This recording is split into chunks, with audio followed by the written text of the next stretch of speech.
Yo ho ho! What's going on, guys? This is Grim Reaper bringing you top breakout characters of 2019. This list details the characters that I think have had a spectacular display and have shown both new things and great things in comparison to other things they've shown in the past in the year 2019.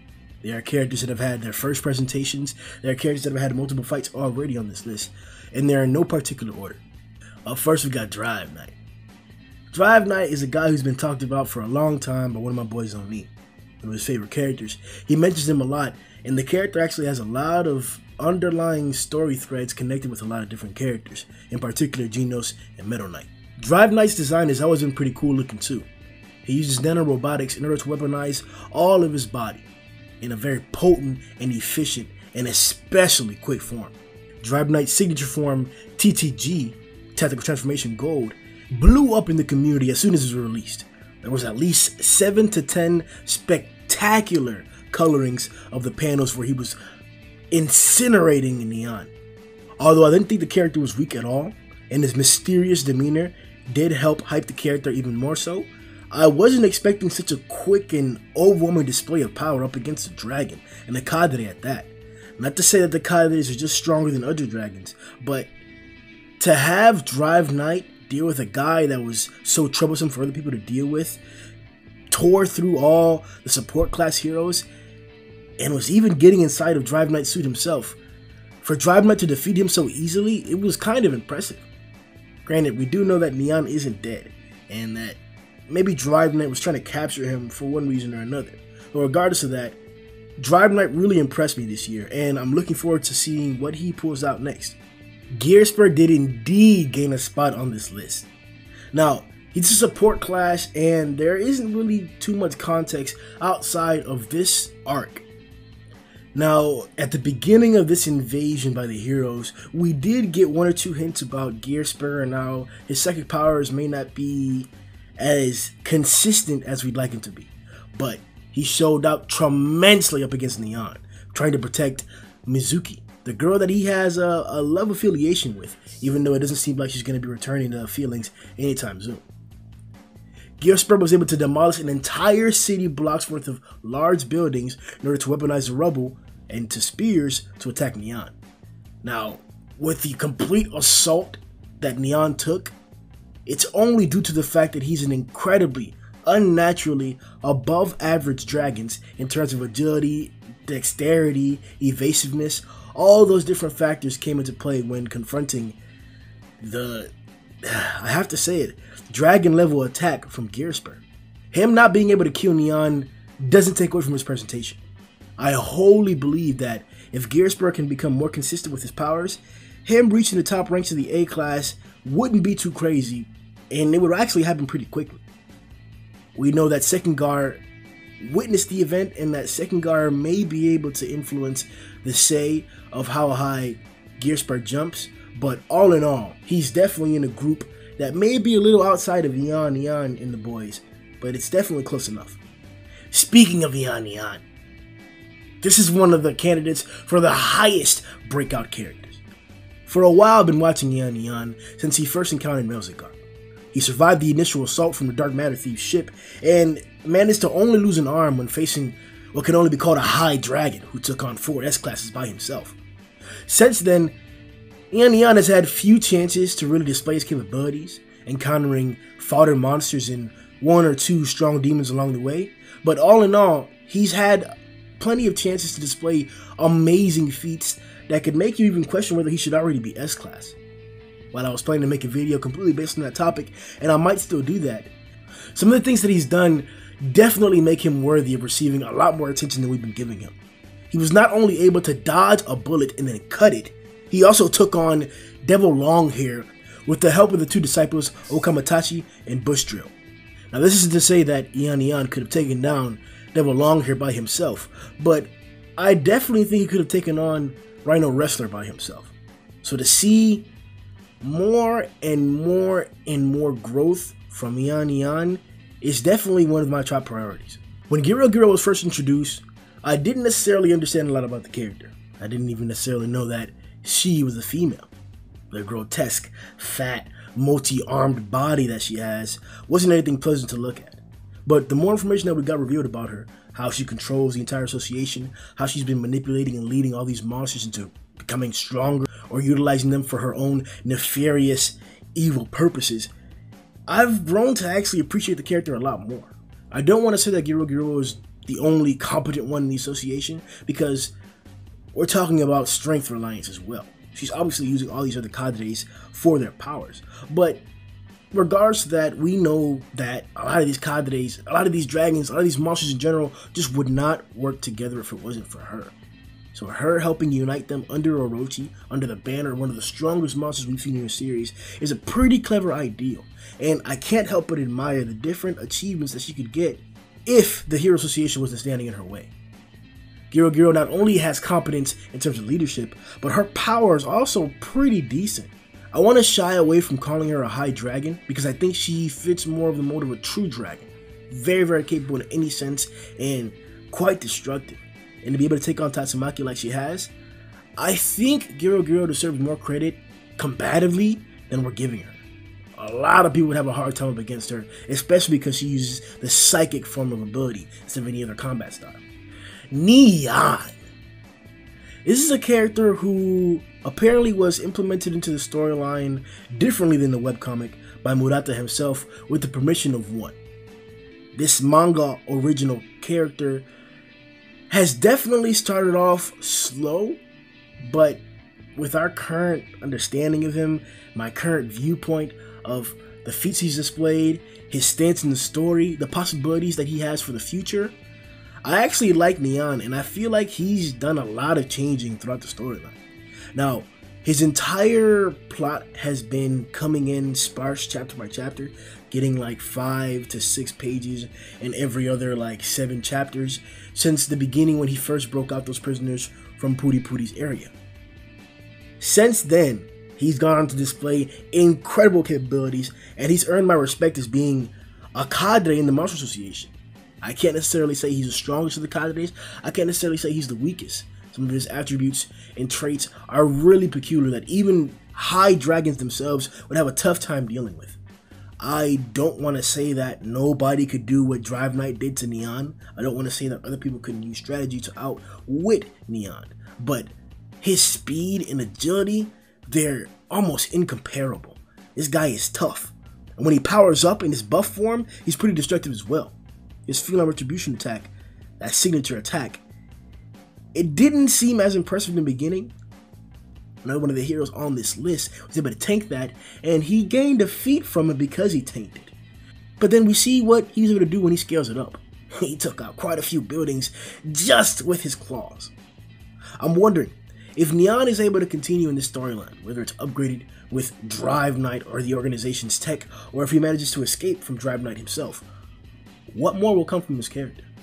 As I mentioned previously, Pooty is a breakout. From the beginning, when we saw him get manhandled by Deep Sea King, and then we've seen the flashes of his growth, of him reminiscing back to the moments of Deep Sea King's beating on his ass, straight clapping the cheeks, Pooty has done nothing but skyrocket.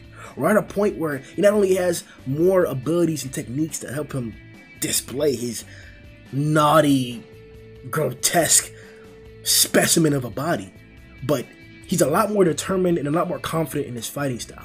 He's not just saying flagrant, cool lines. He's backing it up with quite a bit of strength. From the beginning, Pooty has always had some of the best art and effort from Murata. When I say Murata takes his time with Pooty panels, there is no other way to put it. It's some of the best in the entire series consistently, till this day, and all the way from the Deep Sea King fight. It's drawn peculiarly differently, and I love the style. I love the fighting style of Pooty, and it's very, very impressive. Now we're at a point where he's encountering some stronger individuals. We saw that with Akuma, a demon level fighter who amplified his abilities by absorbing the monsters around him and utilizing their capabilities. We saw Pooty take on full head-on assaults by this guy, and he just tanked them, bro. Ate it like a sandwich. Came through, put the work on Akuma. Pooty now is in a dilemma. He previously encountered Neon one of the fastest guys in the series, who had some pretty tough attack ability as well. In his Field Retribution attack that Pooty was able to tank with his bristle armor. Another feat of his impressiveness to show that one of his greatest attributes that has grown is his durability. Now he's facing Grimm. He took a quick, I don't want to say a water stream assault, but he took a beating from Grimm and it almost incapacitated him. Now Darkshine stands in front of him to confront Grimm, and it is not an unlikely possibility that Pooty will get up to assist him. I'm not saying it's necessary for Darkshine to get assistance. I'm not saying that Gaara won't beat down both of them. All I'm saying is that I'm ready to see Pooty take on Gaara. The Black Teletubby. This is a character who brought hype from the webcomic fans since before his reveal. Nothing was spoiled for us, but we definitely were anticipating the arrival of this character, and in contrast to his fights, this guy's pulled out everything. When I talk about like hacks comparable to Phoenix, maybe even greater, this is Black Sperm. I currently have no confident method of defeating Black Sperm besides the tactical usage of the Focus Atomic Slash that we've seen displayed by Atomic Samurai himself. Though he's still holding on to his blade, and we still have hope for the defeat of Black Sperm, it's looking very grim for Atomic Samurai. This character uses fear and taunts to try and mentally disable his opponents, and just the fact that like he's also able to deliver significant physical damage. He's pretty agile, he's intelligent. This guy's a tough opponent. And the fact that no matter, well, we can't say no matter how you damage Black Sperm, but by cutting and splitting Black Sperm, it's just more common, and they're just as strong as the original. And they can morph, they can unite, make bigger sperms. This guy's a tough opponent. And honestly, out of all the cadres that have shown up, besides Orochi obviously, Black Sperm may be the second most impressive. The Monster King himself. Orochi has been foreshadowed, displayed, explained, and then portrayed, not only in a tremendous manner, but a deeply emotionally just thrashing manner. One did a great job of making us appreciate this character's presence and relevance to the rest of the people, making us even sometimes question whether he was going to be a rival for Saitama appropriately. Was this guy a candidate to give him a challenge? I think the only reason why the answer to that question hurt so much was because one did such a good job of convincing us of the possibility of that. Orochi is tough. He went out there and displayed his assault with all of his dragons everywhere on both Saitama and Gaara. Neither of them were lacking. I'm talking about firestorms to end the earth. Orochi has some cannons on him too.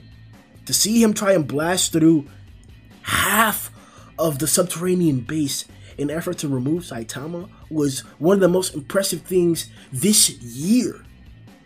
Orochi's full body, full powered up, come get these cheeks clapped form was definitely top 10. I don't want to argue top 5, but there are not many candidates that can compete with what we saw from Orochi in that final form. This guy brought it all, and to see his fight ended in the back half of a chapter, like, it wasn't only disheartening, it was so like, I almost convinced myself that Orochi was gonna get a good fight.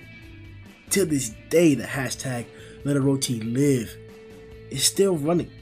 Orochi's alive. People say it all the time, but I don't think that's the case anymore. Even while he was reigning, there were several other monsters that even wanted his title and were considering challenging him. But there isn't really much of a way to slander or to disregard Orochi. This guy was tough, and there's no other way around it. Child Emperor is the breakout hero of 2019. His character was shown to us several times, just like other people in the series as well, just like other heroes who've gotten little glimpses, little displays of their powers and capabilities, but never a true fight. Never a true hands down, throw down, full showdown. Child Emperor initially was seen encountering the Gorgonite. Pig God came in and saved the situation. And we've seen several varieties of his technology assisting association and him encountering and monster invasion situations, as we saw when the monsters first invaded. It was really peculiar when we read that Child Emperor was going to be leading the assault on their Monster Association base. A child out of all the monsters in the Hero Association was going to be taking charge, and I was kind of excited to see what he had. I was extremely skeptical, as we had amazingly badass looking characters right next to him like Darkshine, Flashy Flash, Atomic Samurai, Zombie Man. In particular, Zombie Man seemed to be taking the mature leadership role out of all the guys there, but it seems that the intelligence was the primary factor in choosing that. Maybe even confidence and capability in terms of the association's executives and the heroes themselves. I would assume that being a direct disciple of Metal Knight has something to do with it. But Child Emperor himself, as has been accredited to him by Phoenix Man and others, has really put in the work himself. And this really isn't an instance of others putting in a good word for him. Child Emperor earned this. And he's a good leader. In the assault for the Monster Association base, Child Emperor managed to take out a few demons and some fodder monsters along the way, but the true issue was the demon that resurrected, Phoenix Man. Now this is a monster that we consider a candidate for Monster King, as he himself proclaimed it, and he showed quite a bit of ability to maybe even get the challenge for that title. Phoenix Man's main ability is whenever he dies without his suit being removed, he resurrects with a huge power amplification. Child Emperor managed to defeat Phoenix Man twice before realizing that he had to remove the suit. Child Emperor killed Phoenix Man twice before realizing that the suit had to be removed. It was only with exterior knowledge given to him by Waganma and his own superior genius that he was able to manage to figure out this quirk in Phoenix Man's abilities. Phoenix Man is a tremendous high dragon of a monster, and to have Child Emperor not only confront him, but convincingly and effectively bringing him down was arguably one of the strongest feats we've seen in a very, very long time. Now as Waganma rescued, Child Emperor has resolved to go back down and save not only Tadio, but assist the rest of the heroes in returning. Without Brave Giant, this is going to be an incredible task to see him undertake. He's currently being challenged to a great degree by Evil Natural Water. He initially seemed like he had the upper hand in the confrontation, but now it seems like Evil Natural Water is truly displaying his dragon capabilities. Although Child Emperor's fight with Evil Natural Water isn't the highest hyped fight currently amongst the fights that are being set up and progressed, it's still one that I'm really hoping to see the outcome of on screen.